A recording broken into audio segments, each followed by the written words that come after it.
Medio mei opende Two-Switch haar deuren van de eerste kringloopwinkel hier in Limburg. Maar hoe werkt dat nou en wat voor spullen en artikelen kan ik daar nou kopen? Bram Cossé die komt ons daar vandaag van alles over vertellen. Dames en heren, applaus voor Bram. Dankjewel, dankjewel.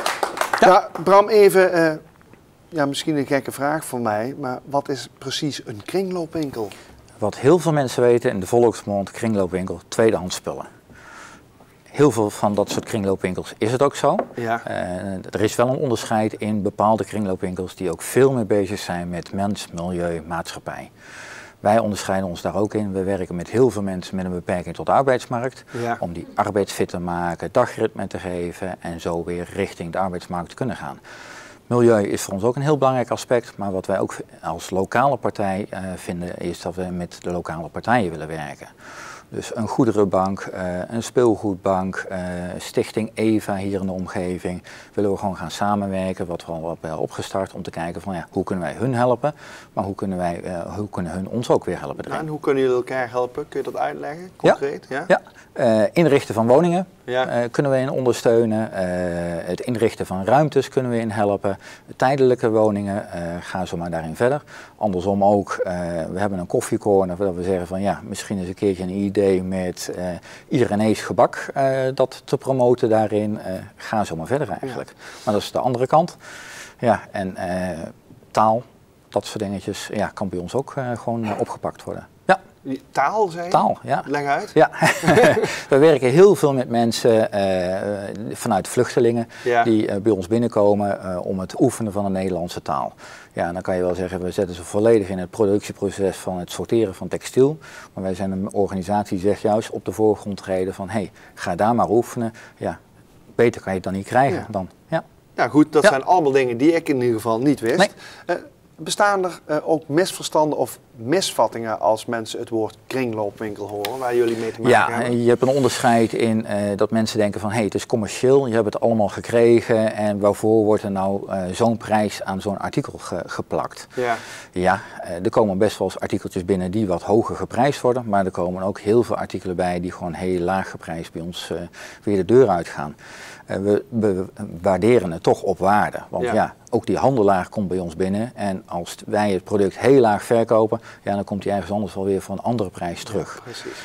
En dat is niet waar jullie ervoor zijn? Nee, we zijn echt bezig voor door de mensen om die weer richting de arbeidsmarkt te krijgen. Ja, en onderaan de streep, als wij dan +1 draaien, zeggen wij perfect. Prima. Ja.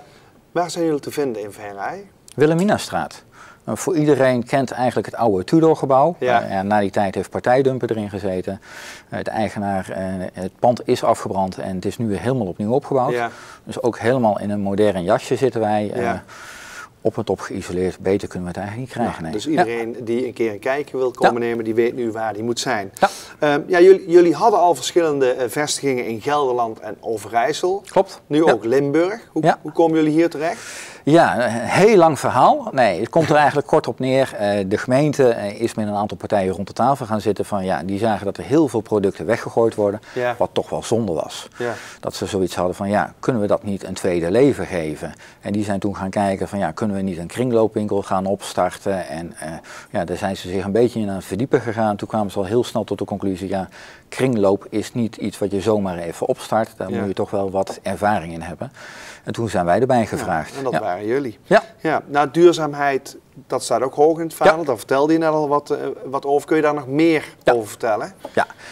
Als wij kijken naar onze producten die wij binnenkrijgen, die aangeboden worden door klanten of die wij ophalen bij klanten, ongeveer 96-98% wordt op de juiste manier weer of hergebruikt of verkocht of wat dan ook. Dus ja, ons afvalpercentage is maar heel minimaal. Ja. En even in de kleding, wij doen hier de textielbakken, halen we ook leeg. 240.000 kilo kleding wat daarin zit. Ja, en 2% komt dan echt nog maar in de restafval terecht. Dus daar zijn jullie heel bewust mee bezig, duidelijk. Ja. Naast het verkopen van tweedehands artikelen doen jullie nog meer, zag ik. Jullie bieden ook een zogenaamde inboedelservice aan. Klopt. Wat is dat? Dat is de vervolgstap die wij hier gaan opstarten. Ja? In onze omgeving, bij de andere winkels hebben we dat al veel meer verder uitgeontwikkeld. Ja.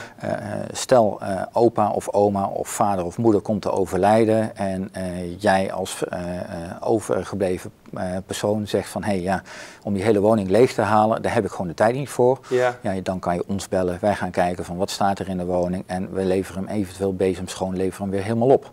Ja, je kan ook zeggen van we pakken het allemaal zelf in en dan komen wij ook langs chasen en halen we maar die spullen die halen jullie dan uit het huis? Ja. Die sla je op of zet je die rechtstreeks, verkoop je dat allemaal? Dat gaat in principe, de overgebleven personen die gaan eerst door de woning heen en halen daar de spullen uit die ze zelf willen hebben. En eigenlijk zeggen ze van de rest van doe wij afstand van.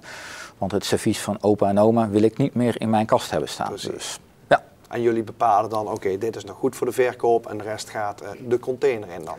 Nou, op een goede manier recyclen. Ja, oké. Ja, had ik kunnen weten, dat heb je net verteld. Ja. Jullie zijn nu een paar weken open hier.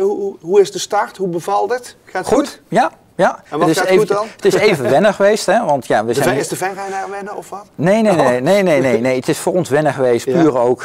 We zijn hier ook met een hele nieuwe groep mensen zijn we gestart. Ja. Dus die helemaal geen ervaring hebben met kringloop. Ja, en daarin is het eventjes wennen van hoe moeten we nou de producten prijzen? Ja. Dus daarin zagen we nog wel even wat verschillen. Het ene hemdje ging voor 50 cent, werd hij in de winkel hangen en hetzelfde hemdje ging voor 2,95.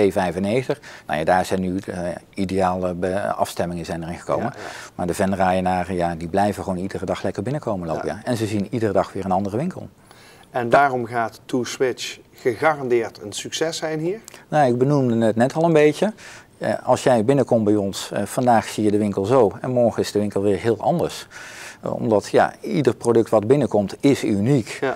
Dus, maar ook de sfeer, de gezelligheid, onderling met elkaar, maar ook naar de klanten toe. Dat gaat er gewoon lekker voor zorgen dat jij graag naar onze winkel toe gaat komen. Laat dit een mooie oproep zijn voor heel veel verrijnaren om bij jullie eens een kijkje te komen nemen.